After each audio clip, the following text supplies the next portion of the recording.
Cześć, witam Was serdecznie w nowym formacie, czyli takim wideo dzienniczku treningowym, który będę Wam cały czas udostępniał aż do Golden Trail Series w Stanach Zjednoczonych. Są to dla mnie jedne z najważniejszych zawodów, w których będę brał udział w tym roku, stąd też droga do nich warta jest udokumentowania, a dzięki temu zobaczycie też, jak od kuchni wygląda moje codzienne życie, jak godzę je z treningami i co dokładnie robię na tych treningach z takim bardzo dużym insightem. Gotowi? Zaczynamy!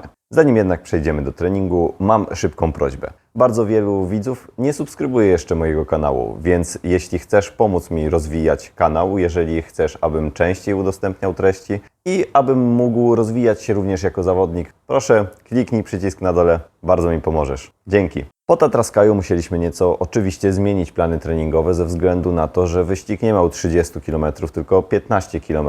Niemniej jednak w niedzielę zaraz po zawodach, po Tatra Trailu, który nie kosztował mnie bardzo wiele, trochę bolały mnie nogi, ale nie aż tak mocno jak podejrzewam po Tatraskaju, poszliśmy na krótką wycieczkę w góry, a w poniedziałek ruszyłem na rower. Rower jest jedną z głównych części u mnie takich regeneracyjnych i w tym wypadku jeździłem niecałą godzinę, 40 minut po swoich okolicach Nowej Huty i po północnej części za Krakowem. Zrobiłem 50 km, tak jak tutaj widzicie, i 426 metrów przewyższenia ze średnią 30,5 km na godzinę, więc był to dosyć spokojny wysiłek. Jeżeli chodzi o średnie tętno, tutaj osiągnąłem bodajże 120 albo 116, więc tak naprawdę dosyć nisko.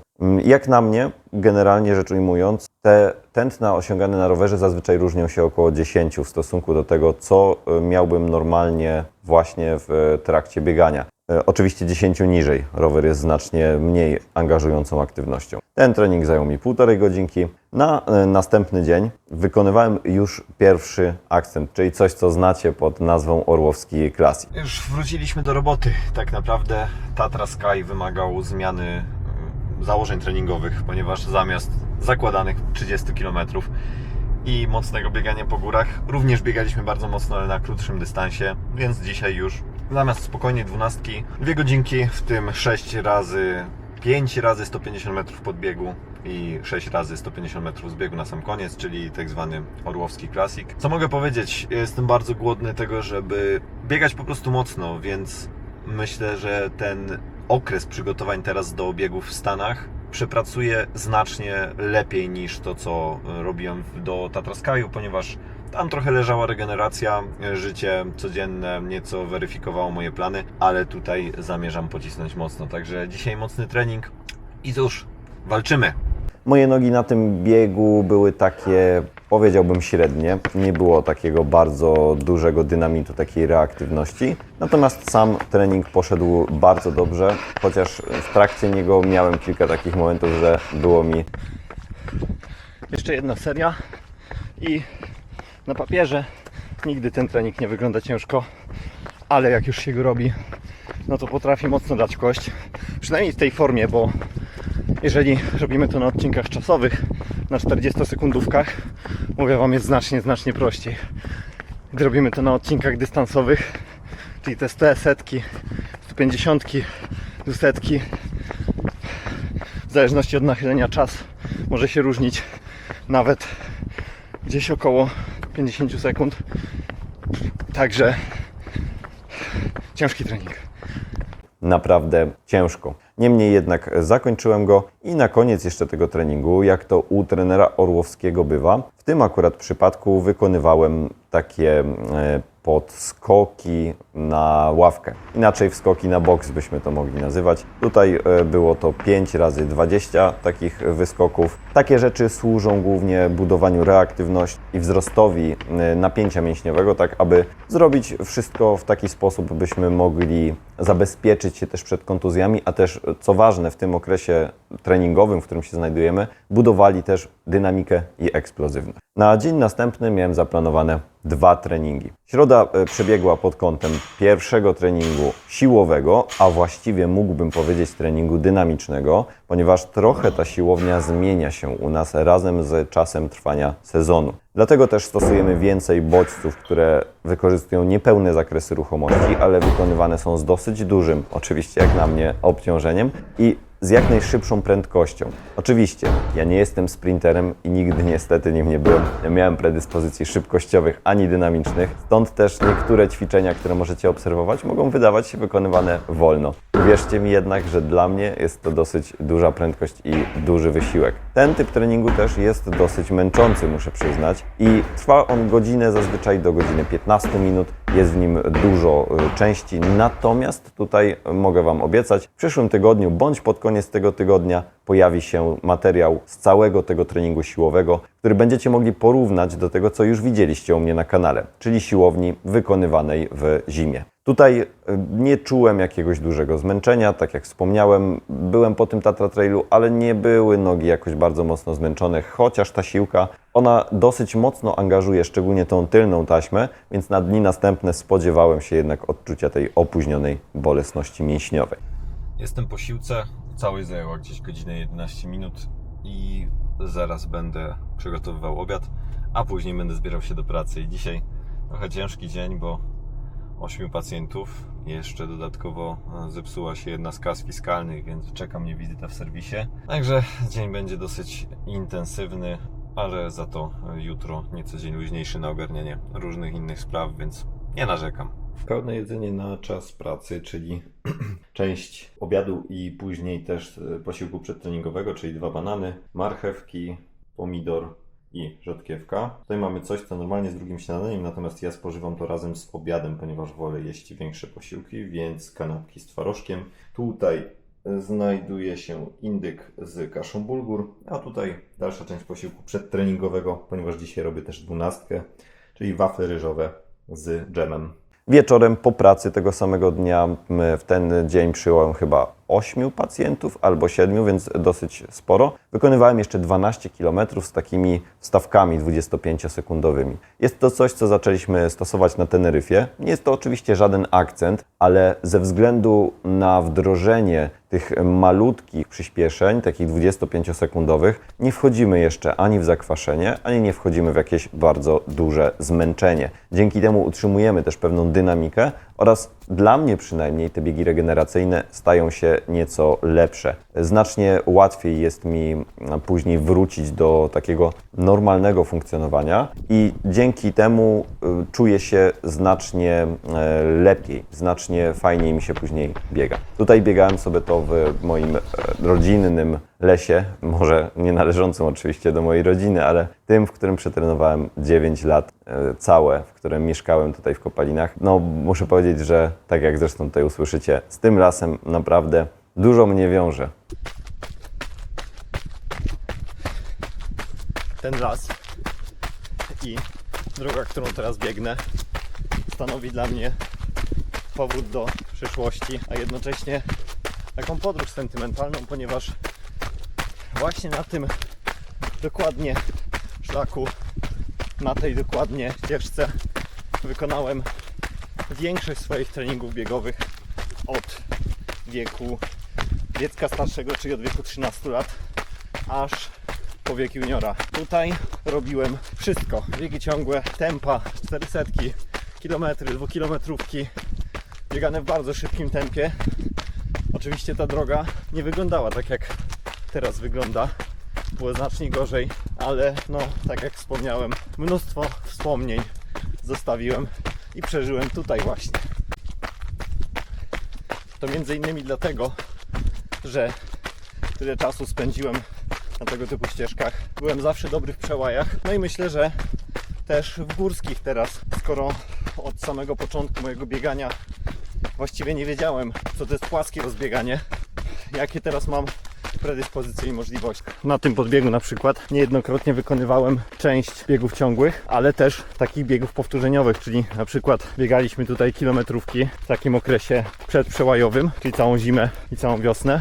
I ta górka ma tak średnio około 10%, 5-10% i ma długości około 250-300 metrów. Wyobraźcie sobie, że byłem tutaj w stanie, szalone czasy, ale biegać razem z tą górką odcinki kilometrowe po 3.0, także miałem fantazję. Tego dnia wróciłem do domu dosyć późno, z tego względu, że skończyłem trening około godziny 20, więc tak 20:40 byłem w domu. Nie jest to oczywiście optymalne, ponieważ kolację powinienem zjeść nieco wcześniej, tak 3 godziny przynajmniej przed spaniem. Nie zawsze jest to możliwe, jak wiecie, dlatego to życie muszę też w jakiś sposób dopasowywać. Tak jak wspomniałem, tutaj wykonywałem dosyć dużą też ilość pracy w ciągu dnia. Następnego dnia, czyli w czwartek, 22, miałem zaplanowane 20 km w tempie 3,50, 3,55 i 6 razy 100 na 100. Czyli jest to w moim przypadku taka druga strefa. Dawno tak przyjemnej pogody do biegania nie było. 15-16 stopni, lekka wilgotność, ale nic wielkiego. A ja mam w planie 20 po 3,55, 3,50, 6 razy 100 metrów rytmy. Akurat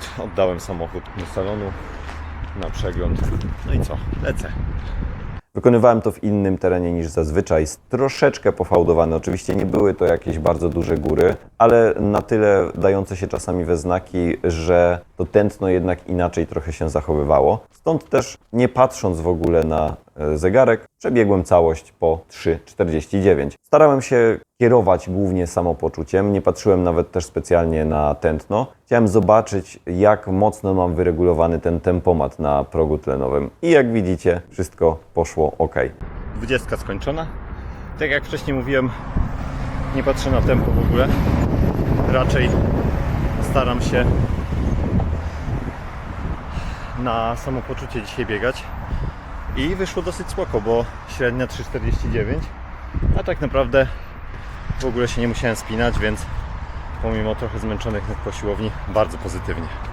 Na koniec jeszcze wykonywałem 6 razy 100 metrów na 100 metrów przerwy w truchcie, czyli takie typowe rytmy na rozkręcenie. Biegło mi się bardzo dobrze. Ten trening przebiegłem ze średnim tętnem 153, a całość zajęła mi godzinę 20 minut. W tym dniu akurat miałem bardzo dużo takiej pracy administracyjnej, mogę powiedzieć, bardzo dużo musiałem ogarnąć rzeczy papierowych, stąd też pracy z pacjentami nie było. Natomiast były konsultacje online i tutaj autopromocja. Jeżeli chcesz skonsultować swój przypadek, chcesz poznać protokoły powrotu do sportu, chcesz dowiedzieć się, jakie ćwiczenia powinieneś wykonywać, bądź jak powinieneś zachowywać się w przypadku danej kontuzji i jaka jest ścieżka leczenia, koniecznie umów się do mnie na konsultację online. Link znajdziesz w opisie. Możesz również napisać bezpośrednio do mnie maila. Zobaczymy, co da się zrobić. Piątek, czyli 23, przebiegł znowu pod znakiem roweru. Rower stanowi u nas taki rodzaj przedłużenia pracy tlenowej, jednocześnie bez obciążania mocnego stawów, kończyn. Dlatego też wykonujemy go często w momentach, w których mamy pewne nagromadzenie duże bodźców, bądź jesteśmy po startach, bądź ja też sam czuję się zmęczony.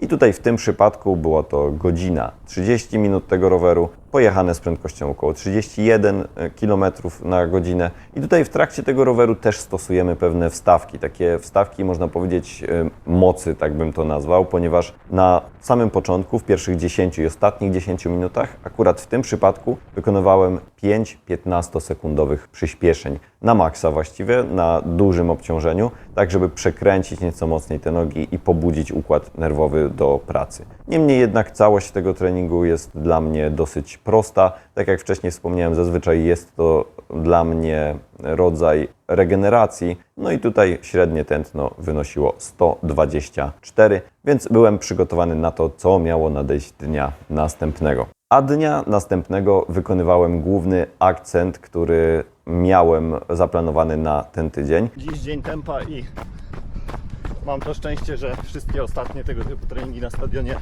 mam z kim robić, więc jest super. Najpierw ja robię 6, później idziemy na stadion, 2 razy 300, 10 razy 600 i znowu 2 razy 300, wszystko z przerwą 200 metrów w truchcie, tempa na 300 2,45, 2,40, a na 600 3,0.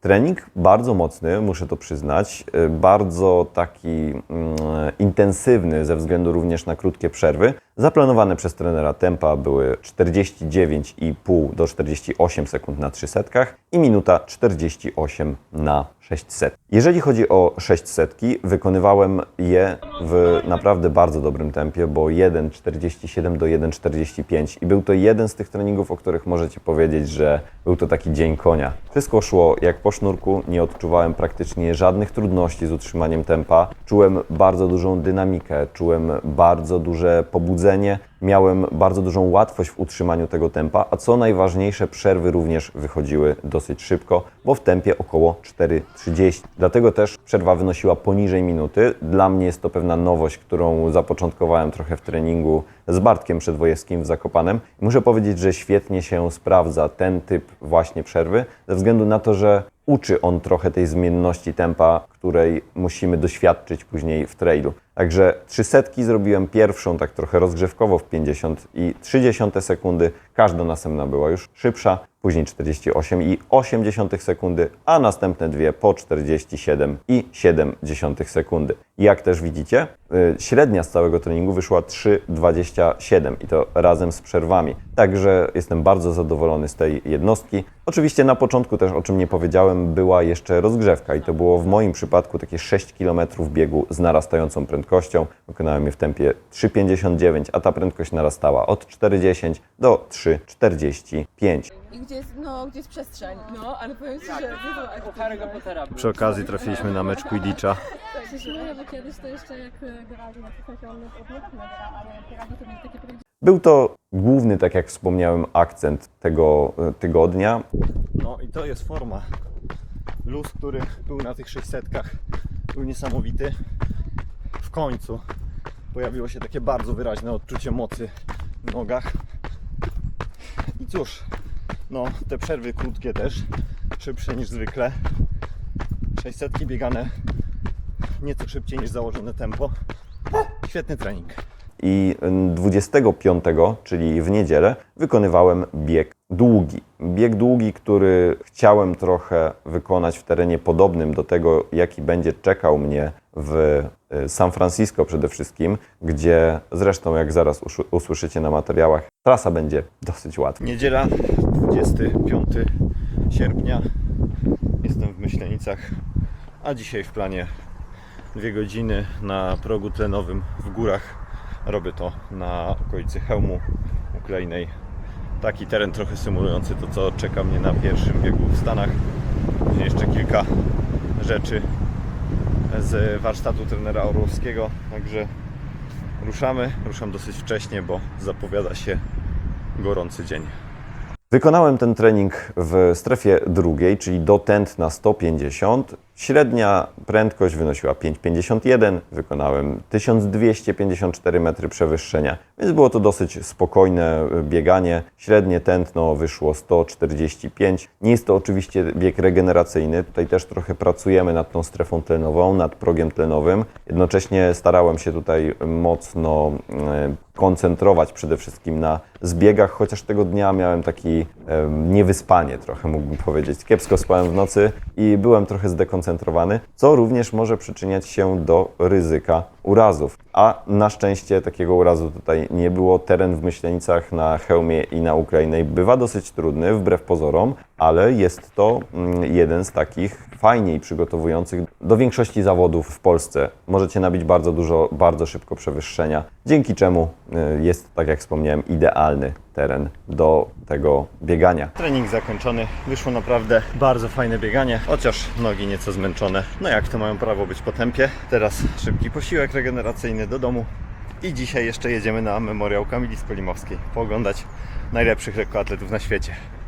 Po południu natomiast była prawdziwa uczta, ponieważ pojechaliśmy na memoriał Kamili Skolimowskiej do Chorzowa i tego, co tam zobaczyłem, kompletnie się nie spodziewałem. Widziałem już jeden rekord świata na żywo, gdy Usain Bolt biegł 300 metrów w Ostrawie, natomiast tutaj 2 rekordy świata, taka klasa wyniku, szczególnie to, co zrobił Jakob na 3000 metrów. Niesamowite. Od samego początku mojej przygody z bieganiem słyszałem i spotykałem się z takimi opiniami, że ten rekord jest praktycznie niepobijalny. Każde koło poniżej 60 sekund. Jakob pobił ten rekord o 3 sekundy, 7,17. Niesamowite. I drugi rekord świata, Mondo Duplantis, który w drugiej próbie skoczył 6,26. Uwierzcie mi, bycie na stadionie w tych momentach energia publiczności, no mogę sobie tylko wyobrażać, co ci zawodnicy czują, ale daje to ogromnego kopa do pracy i na pewno ja też wracam na nowy tydzień z nową dawką motywacji. Jeżeli chodzi o liczby, zeszły tydzień nie był bardzo objętościowy, ponieważ było to 12 godzin ogólnie rzecz biorąc treningu.